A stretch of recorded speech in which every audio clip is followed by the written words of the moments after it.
Good morning, everybody. It is Friday, March 31st, 2023, and everybody's talking about the Restrict Act. So we're going to go through it. And that is today in Web3.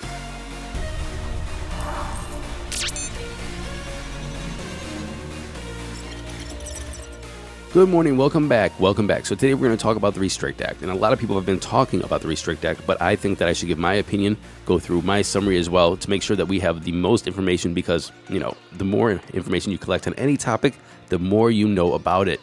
Before we get into that, please make sure to like, subscribe, share, and leave us a comment wherever you're listening. If it's Apple Podcasts or on YouTube, make sure you help us promote the show so we can continue to grow. So let's get into the Restrict Act. The reason why we're talking about this right now, because obviously there's these hearings about TikTok. And the question is, how much do we want foreign governments having social media in our country? And that means TikTok obviously has ties back to China. Do we have Russia and Russian ties coming into our social media to use it for propaganda or try to sway us in certain ways to be for or against certain things that are aligned with the interests of Russia instead of the interests of America? And this is a big question. It's always been there, but now the government is trying to do something and make a decision on whether to allow TikTok and its ties to China in America. And for this podcast, I'm going to be mainly referring to a summary of the Restrict Act from JD Supra, and it was published on March 24th of 23. And before we get into the meat of this, and what the Restrict Act is, we have to understand what the Restrict Act is aimed to do. What do they see the problems being? I talked about it just a little bit ago, but we have to have it in their words. So what are their concerns? Well, they have concerns over the potential threat posed by information and communications technology, or ICT, products and services such as TikTok in the United States. Economic and national security has been ruminating for some time now. To tackle this potential threat, on March 7th of 2023, a bipartisan group of U.S. senators led by Democrat Mark Warner and Republican John Thune introduced a new piece of legislation called Senate Bill 686, titled Restricting the Emergence and Security Threats That Risk Information and Communities Technology Act, or the Restrict Act. Now, right out the gate, several Biden administration officials have publicly voiced their support for the Restrict Act, including Secretary of Commerce Gina Raimondo. We'll get to her in a little bit. Deputy Attorney General Lisa Monaco, and National Security Advisor Jake Sullivan. If it becomes law, the Restrict Act will empower the Secretary of Commerce to take appropriate actions to identify and mitigate the risks associated with the ICT products and services. Remember, ICT is information and communication technology, and impose civil and criminal penalties on anyone who violates and circumvents those measures. So really quick, who is Gina M. Raimondo? Well, she is the 40th U.S. Secretary of Commerce and was sworn in by Vice President Kamala Harris on March 3rd of 2021. She reports directly to the president, and please remember that, because this is a way to bypass Congress, your elected officials, your House of Representatives, your senators, to make decisions on social media directly from the executive branch. And people are comparing this to the Patriot Act because this is a way to bypass Congress for immediate emergency responses to threats outside in the name of national security, like the Patriot Act did when it came to surveillance and military action from the executive branch. So this is now giving the executive branch power in communications, social media, basically, we'll read this in a minute, everything that touches the internet.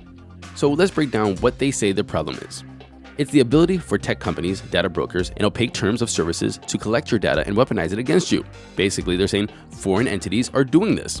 It's not just GPS locations, your preferences, your likes, dislikes, but it's the ability to en masse give you information in real time. So what does that mean?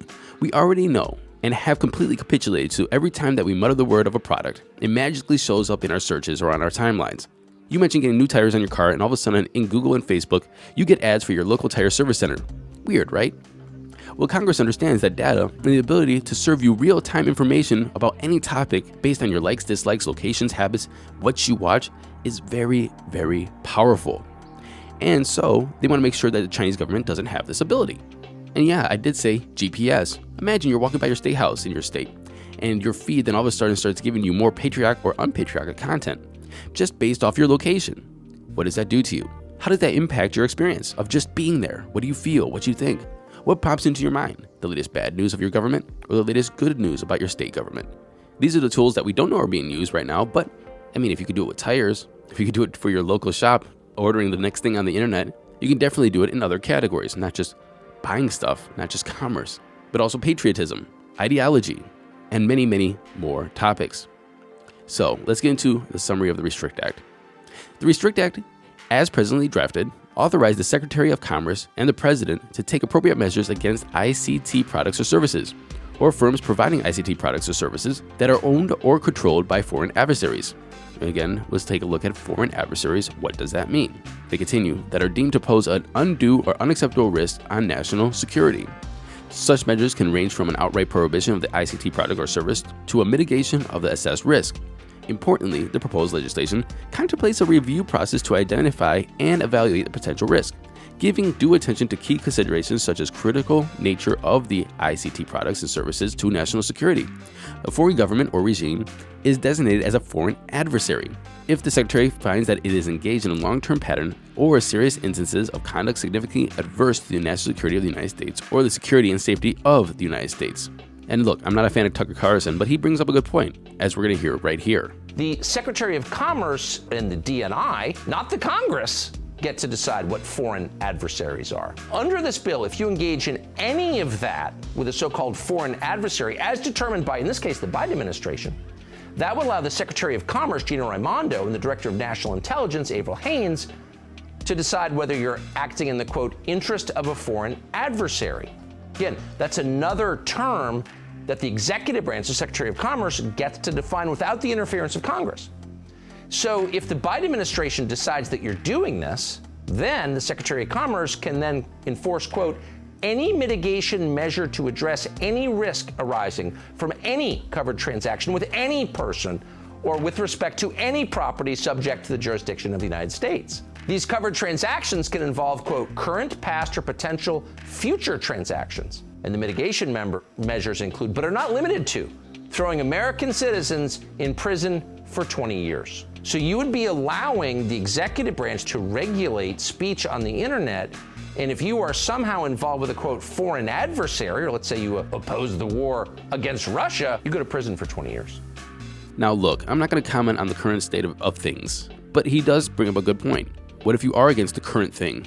What if you are against the government's actions? Does that mean that there's a foreign entity that is come in here, or foreign adversaries that has come in here and started to indoctrinate you? Do you get penalties? Do you have fines? What is the slippery slope of this? And I will tell you, once Tucker Carlson and AOC get on the same page about something, then we probably have something to look at. Seriously. Usually when the United States is proposing a very major move that has something to do with significant risk to national security, one of the first things that happens is that Congress receives a classified briefing. And I can tell you that Congress has not received a classified briefing around the allegations of national security risks regarding TikTok. So why would we be proposing a ban regarding such a significant issue without being clued in on this at all? It just doesn't feel right. So what are the broad enforcement powers of the Restrict Act? Well, as proposed, the Restrict Act grants the Secretary of Commerce broad authority to take any action necessary to carry out its responsibilities. Such authority explicitly includes establishing rules, regulations, and procedures as the Secretary considers appropriate, issuing guidance and advisory opinions, and conducting investigations of violations of any authorization, order, mitigation measure, regulation, or prohibition issued under the Restrict Act. The key enforcement of this would be the Department of Justice, and the Restrict Act outlines unlawful acts that can result in civil and criminal penalties. These unlawful acts include both violations of any regulation, order, direction, mitigation measure, prohibition, or other authorizations or directives issued under it. As drafted, a criminal violation will require specific intent, proof that an unlawful act was committed willfully. Civil violations can result in fines up to $250,000. That's civil violations, by the way. Criminal penalties can result in fines up to $1 million and 20 years in prison. There's also talk that VPNs could fall directly under the Restrict Act. What is a VPN? Well, it's a virtual private network. It's a service that provides users with secure encrypted connections to the internet. When you connect to a VPN, your internet traffic is routed through a remote server, and your IP address is replaced with one belonging to the VPN provider. This helps to hide your online activities and protect your privacy, as well as bypassing restrictions or censorship imposed by the government, workplaces, or schools. In addition to the security and privacy benefits, a VPN can also be used to access geo-restricted content such as streaming services or websites that are only available in certain countries. By connecting to a server in a different location, you can appear as if you're accessing the internet from said location to gain access to the things that might be otherwise blocked. Okay, so now that we got all of that, here's the problem in a nutshell. Companies and governments know the power of having access to this data, both in real time and batch data. The United States government doesn't want China and Russia to have access to the same tools on the American people as they do. And those tools I'm talking about is Facebook, Instagram, and so on and so forth. Not only is it very lucrative, but it's a tool that can be used with precision. We've allowed the abuse of your data to run amok. We never thought that when we signed into Facebook 20 years ago to share a picture with your friends or keep up with family, that the usage would be collected, bought, sold, and becoming one of the best tools for manipulation and surveillance. And I 100% don't agree with the people that tell you, well, what did you expect for a free service? If there's not a product, then you are the product. That is true in hindsight, but it's a failure of Congress and regulations to act to protect you, the people, your speech, and your data. And I believe data is speech. Your data, what you do, is part of who you are and your speech, privacy. What we really need is for Congress to create some sort of guardrails for the tech to operate. It's not about banning this one and allowing this one. It's about making sure that you have control of your data. Let's find a way to protect your digital identity and allow you to give and restrict access to what you see, how you interact, what data is given, not someone else. One of the very hypocritical and I think ironic arguments that a lot of people have is that they point to that TikTok in China is different than TikTok in America for kids. By the way, TikTok's name in China is Douyin, and they have restrictions for kids because they understand the power of these tools to influence, manipulate, shape, and that are addictive.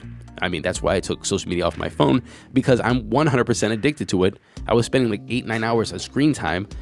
Taking that off my phone, I'm down to about 2. Oh, and I also have a conscious effort to turn off the phone now when I'm listening to podcasts so it doesn't mess up my screen time, but I'm down to about 2 hours a day. Just take it off your phone. Trust me, it's better for you. But some of the restrictions that they have in China is they have an age limit restriction for TikTok. Chinese regulations require that users be at least 14 years old to use the app. Screen time is limited for kids to 40 minutes a day, and it's only accessible between 6 a.m. and 10 p.m. Restricted features, they have no access to live streaming or the ability to comment on videos. And they have parental controls, including the ability to restrict content, limit screen time, and control who their child can interact with on the app. Now, like I said, this all comes down to who's in control. And I still think, and I think that there needs to be a solution of a universal way for people to access the internet. There has to be some kind of digital identification and ways for you to individually control what you see, how you see it, what data is shared, and if they want to get your data from you, then they can offer you an incentive to either pay for it or other incentives. Hopefully we're smart enough to say, hey, I don't want to give you that data because of what you can do with it, but we need a way to control our digital self in the way that we can control our physical self.